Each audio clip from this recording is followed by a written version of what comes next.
The Xbox Showcase was today, Sunday, June 6th, and as an Xbox fan, I just took some notes and I just want to go over it. So here's my review, I guess. So first I'm just going to talk about the games that stood out to me and give my thoughts on those because there were quite a few games. So Fable. Wow. I thought it would be one of those situations where Xbox announced something and we wouldn't hear about it until like 10 years later. Because they did show like a sneak peek, I guess, of Fable. It was either last year's showcase or the year before that, 2021 or 2022. But I did not think that we would hear about it again, let alone get a cinematic like teaser. So that was really cool. It looked nice.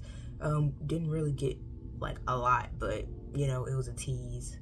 I do not expect this game to come out anytime soon. If I had to guess, I would say it's 2023 right now. 2028, 5 years. Yeah, I don't know. I feel like they would just wait till it's like good, like we can put this out. Next, South of Midnight. I have never heard anything about this game before this showcase, and it was very interesting. I really love the art style of it. I saw some people say it gave Arcane, like the art style of Arcane on Netflix. I agree. I'd like to know more about it. It looked really cool. I loved the introduction and with the singing, and yeah. Also a black character. Cool. Next, Star Wars Outlaws.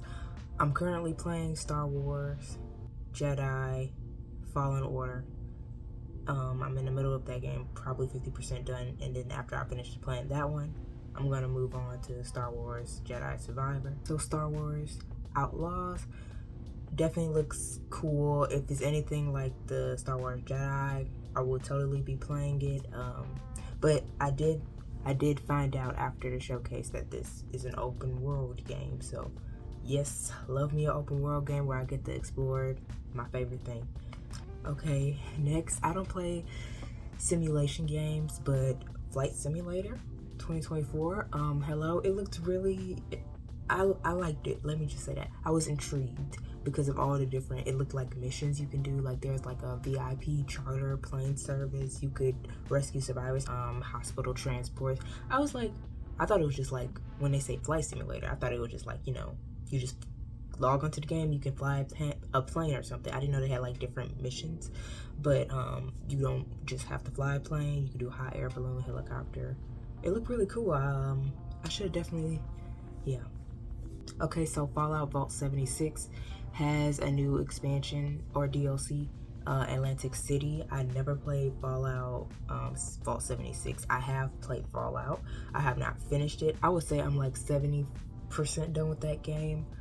I have not played it since like last summer, but I do want to get back into it. It's not one of those games that I played and was like, okay, I'm done. I'm not finishing it. I do want to get back into it. As you can see, I really like the game. If you can see back there, I have a Fallout poster. Yeah. But what stood out to me for this game was the creatures, and yeah. That's one thing I'll get into that later, but that's they really do make their like the creatures in the world really like cool looking. Phantom Liberty, I love Cyberpunk. I don't care what nobody says. Like, yes, that game did have a lot of problems at launch. I'm not denying that. Because okay, so I played the game when it launched, December 2020, and I played it the whole way through. I played it on Xbox, my Xbox One, and it did not give me too many problems. Like, I did not have all those problems that people were saying. The only problem I had where the game randomly like shut down, and I would just go back to the home screen. I was like, why did it just kick me out the game? That's the main problem I had with that game. Now, and the graphics were a little eh. And then I got an Xbox Series X in March 2021. And then I played the game again 2 years later in December 2022. The first time I played the game, I wasn't really into RPGs like that, so I didn't think about I didn't do a lot of side quests. Cyberpunk is the type of game where the side quests affect the main storyline, so I really love games like that now. So the second time I played it, I really immersed myself in the game. So it's like one of my favorite RPGs, which might be controversial, but I really did like it. I really do like it now, mainly because I think I love the like the futuristic genre, and I really want to see more futuristic RPGs. But back to Cyberpunk Phantom Liberty. Okay, so they did show like a gameplay trailer, I guess you would say. It had a lot going on, which I liked. Idris Elba, love that. And the one thing I will say is they talked about the cure a lot in that trailer, and I'm just saying there better be a cure, because that was one of the I guess one of the things that bothered me the most with Cyberpunk itself was the ending, where it was like you did so much and it was just like, oh, nope, never mind, can't be saved. Okay, so Clockwork Revolution, once again, they didn't really show too much, but they showed like a tease, and that one was really interesting, mainly because I was like, what's going on here? But that intrigued me. Okay, also the going back in time thing, very once again interesting. They didn't show much, but I can't wait for that game. It just looked cool, and I want to know more. That's simply it. Okay, and last game, talking about Starfield. I've been looking forward to that game for the longest. I remember when the game was supposed to come out in either February or March 2022. Then it was delayed to November 2022, and then the final release date was pushed to September 2023, September 6th to be specific. So I've been really looking forward to that game. As I mentioned, I really want to see more futuristic games, but I also really love space games, which I guess can count as futuristic games. But from what I saw at the Starfield Direct, it looked very, very vast and expansive. It did give a Mass Effect vibe.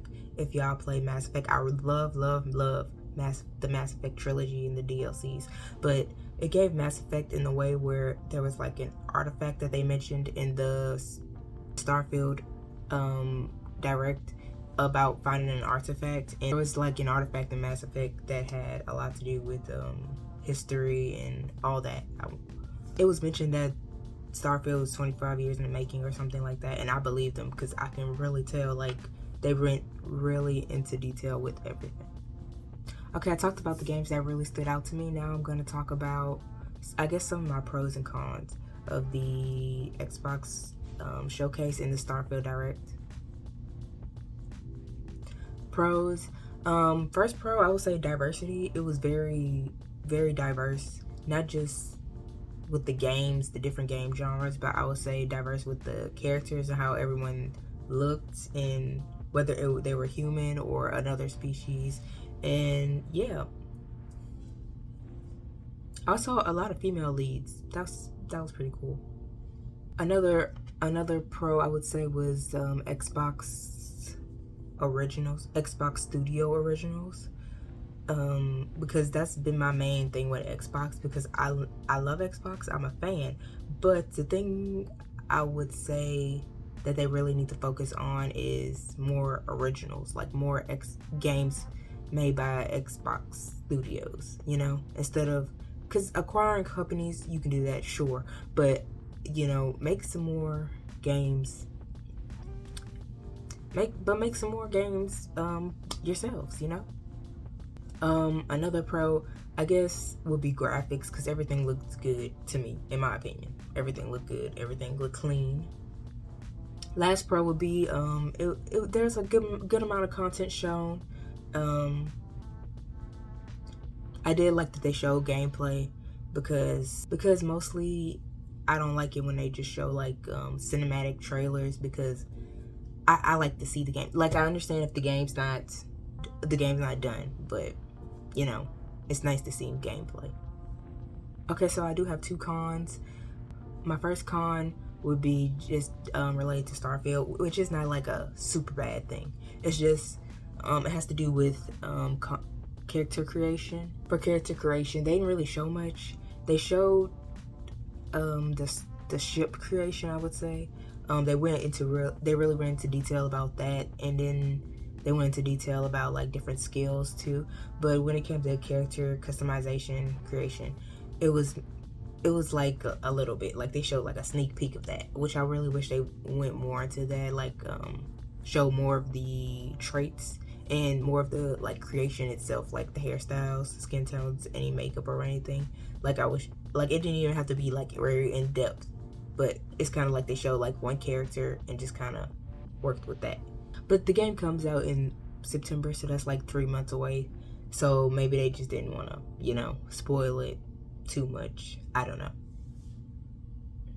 Okay, and my last con would be just the dates, I guess. And this isn't really a con either, but a lot of game studios have a habit of showing a bunch of trailers for stuff or teasing stuff, and then we'll never hear about it again. So I guess my concern rather than a con would be, I hope that Xbox sticks to I don't want to say stick to the dates, because things do happen where they might have to delay it, but I hope they like stick with it.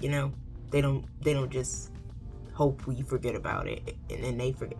Does that make sense? Overall, pretty good showcase. I really enjoyed this one. Out of all the ones I watched, I feel like this one was my favorite. I'm really excited for Starfield. I guess that would be my number one, looking forward to. Number 2, Cyberpunk Liberty. And then number 3, Fable. But yeah, pretty good showcase. Games looked interesting. I feel like this is the showcase where most of the games really had me intrigued. I feel like I'm rambling now, but if you watch the showcase, if you're an Xbox fan, let me know what you thought. What are your pros and cons? And yeah, till next time.